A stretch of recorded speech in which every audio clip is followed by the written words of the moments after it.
Let me give you some advice. If you ever want to hear a truly scary story, ask an old person to tell it. Not some made-up bit of a horror story, nor an old wives' tale about something that happened to a friend of a friend. That stuff won't get you anywhere. Instead, ask them to tell you about something that frightened them, or about a time when they think they brushed up against the darkness. Not everyone has those kinds of stories, but most people have at least one, and the folks that do remember them well. If you can get them to tell you, it will chill you down to your marrow. When I was young, my dad used to say something similar, not about scary stories, but about listening to old people in general. They've lived a life, he used to say. You listen to the old folks, lad, he'd insist. They're like repositories, all full up with knowledge and wisdom. And nowadays, I can see his point. Back then though, I was a kid and looking at my own grandfather, who seemed to be more of a repository for pints of Guinness than anything else. I really doubted I was going to get much in the way of wisdom out of him. The few times I did try to get him to talk about the past, about his youth or growing up, he'd usually end up repeating the same anecdotes. Stories about his time working at the colliery or down the pit. And the conversations would inevitably swing around to how hard things were for his generation, and how kids today don't know they're born. It was hardly stuff with which to fill the history books, until you got him talking about ghosts. Then he was in his element, and it happened disturbingly often. As the evenings grew quiet and the last of the punters shuffled out of the pub, my granddad's drinking would also slow. He'd nurse what was probably his 6th or 7th pint, sit by the fire and wave to the locals as they left, grumbling to himself about the trudging walk home he had in front of him. These were the best times to ask. As he got more tired, more drunk, he would tend to be more reflective and less dismissive and more open about his past. It was at those times, without even trying, he could scare the living hell out of me. I remember the one story that really hit me hard. It was told sometime in November. For some reason, it had been particularly cold that year, and outside the pub window, snow was falling heavily. It was coating the road in a thick white blanket. That's gonna stick. The snow outside, it'll stick, he announced as if giving the final word on the weather. There'll be 2 foot of it by tomorrow, you mark my words. I nodded and took a swig from my own pint. One thing I had to give the old man was that he was usually right about the weather. I'll tell you one thing though, if you're around here when it does start to come down and stick, you make sure to be inside, alright? He said with a jabbing poke of his finger, as if telling me off for some misbehaviour when I was a child. You listen to me. When it comes down like that, you've no business outside. She'll be out then, and you'd be better off indoors. He turned and looked again, out through the frosted window at the slowly falling snow, knowing, I think already, what my next question would be. She who? I asked, nodding to the barman that would take one last round when he was ready. My grandfather shifted uncomfortably in his seat. Then he leant forward, and almost in a whisper, he hissed the name, Sheridan. He said quietly, she'll be out and around and there'll be footprints all over town. Hoof marks, usually. On the roads and the fields, but on the houses as well. Right up onto the roof sometimes, if the snow comes hard enough. At this point, I realised that the old man was baiting me, throwing out clues and hoping I'd pick them up and ask. So, I did. I asked who Sheridan was, what he meant about the houses, and why it would be better off for me to just stay indoors. What he said in response has stayed with me until this day. Sheridan Luff. He muttered slowly, wiping the line of beer foam from his beard with one hand. When we were kids, we all knew about her, and we were all scared to death. She's buried out at Applegate on one of those islands under that big old tree. They can't cross running water, you see. I didn't see, so I asked, cross running water? Who can't? I said this as a barman delivered our next 2 pints to the table. He then turned and deftly jabbed at the fire with his poker, causing one of the logs to pop loudly. Witches, said my granddad sternly. Don't they teach you anything in these fancy schools? Sheridan Luff was a witch. That's why she's buried out there, on that little island in the middle of the river. They put the bones of witches out that far, out on those little islands so they can't ever come back. And even if they do, they can't get off the island because they can't cross the running water, you see? I simply nodded that I understood. The idea that witches should be buried close to running water to seal them in, even after death to stop them roaming around. This was new to me, but the idea did make sense. I also knew that it was true enough that there had been hangings in his county during the old witch trials. That much we had been taught at the fancy school. I remember specifically our teacher telling us that unlike in Europe or the US, places where witches were usually burned, the punishment in England tended to be hanging, so that is how most of them died. Seeing as how we were youngsters at the time, the teacher left out the part about witches supposedly coming back after the hanging, and then having to be kept trapped by being buried in a place surrounded by running water. My granddad went on. When we were kids, the witch grave at Applegate was a story we used to tell. Sheridan Luff was supposed to be buried under that big tree in the middle of the island, the tree with the big hole right in the middle.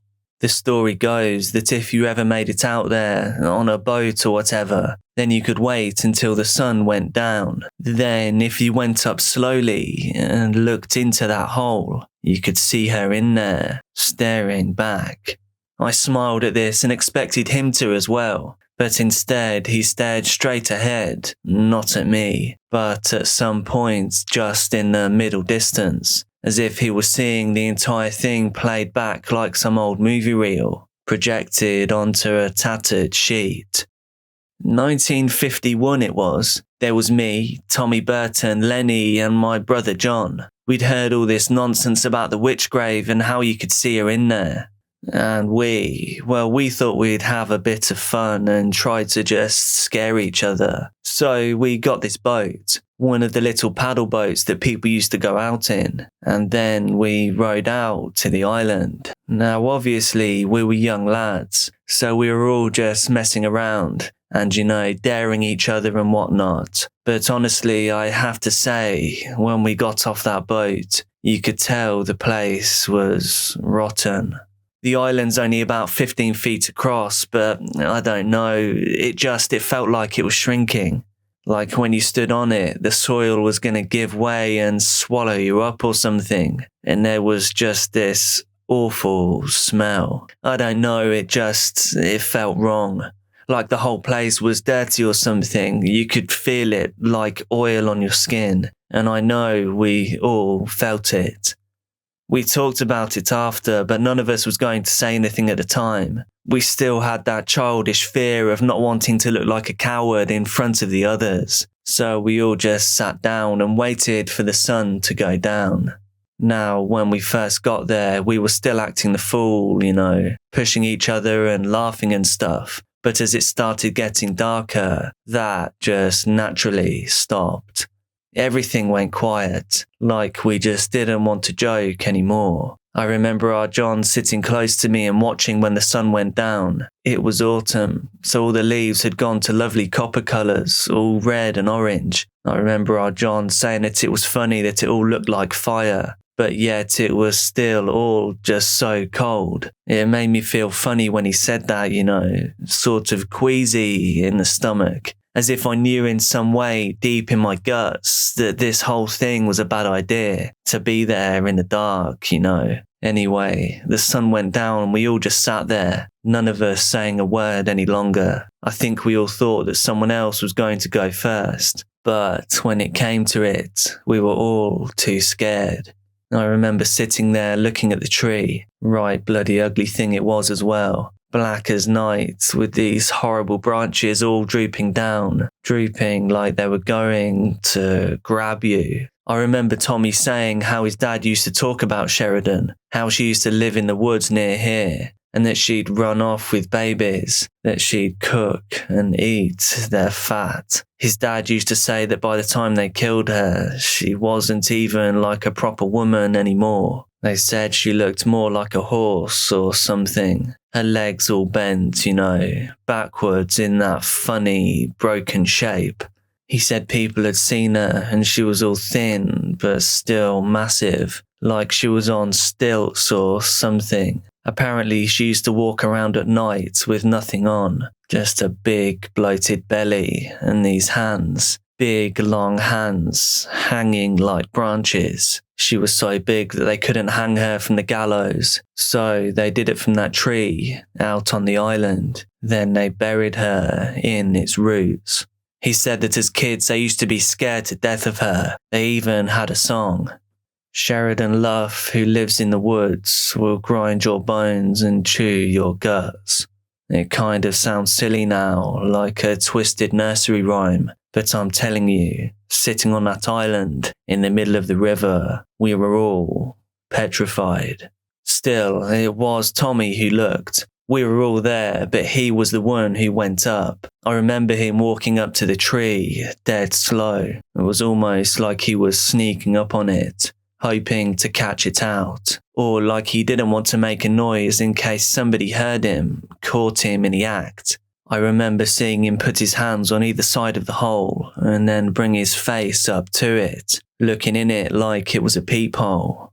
I think we all thought he'd say that it was just black, that there was nothing inside and nothing to see. But he didn't. He just turned around and looked at us all with this sort of blank look on his face, and instantly he was shaking. We could see straight away that he'd wet himself, and somehow even that wasn't funny. Honestly, we were on that boat and back to shore quicker than you can say paddle. We never asked him what he saw, and on the way back, none of us even spoke. But we all knew that something had happened. He was never right after that, Tom. Never. Lenny told me once what Tom had said to him, that when he'd looked in, it was all dark, and that for a second he thought it was just daft. But then, as he was looking, and this was the bit that got me, he said, she opened her eyes. Somewhere in there, back in the dark, she opened her eyes. Here, my granddad paused for a long time. Now there was silence as he again stared through the window at the heavily falling snow. Finally, he lifted his glass, took 3 large gulps and continued slowly, speaking almost in a whisper as if he was scared someone would hear him. He died that December, Tommy. He disappeared from his own house and no one ever found him. One minute he was in bed, said goodnight to his mum and dad, turned off the lights, the lot. Next day, nothing. Just gone. Thing is though, we all knew it was snow, you see, because when it snows, things tend to freeze. She can't cross running water, no witches can. But when the river freezes, the water doesn't run anymore, does it? If the water is ice and the water isn't running. He trailed off, dropping his eyes and swilling the remnants of his drink around the bottom of the glass. The police came to the house, obviously, and they said they couldn't find a thing. But I remember going round the next day. Me and our John stood in front of his house, and I swear to God, all along the street, right up onto the roof, there were these prints. Big, horrible prints, like hooves or something, but they were melted, so they just looked wrong. And every now and then there'd be a print on the floor, and next to it, a hand. Just the print and outline of a massive hand, as if sometimes it were walking and other times it crawled, down on all fours, like an animal or something. Anyway, nothing was ever done and Tom was never found. But you mark my words, if the snow comes down too heavy and that river starts to freeze, there will be people my age up at that river, smashing at the ice. They'll all go out in boats and smash the bugger up. They need to keep it running, you see. Make sure the water always keeps running. I moved away from Applegate around 15 years ago, 2 years after my grandfather died. I still think about him often, but especially when it snows. I also think of Sheridan Love, about whether she still lies sleeping beneath that withered old tree. I think about her island and the running water around it, and then I wonder who, if anyone, all these years later, is breaking up the ice to keep that water running.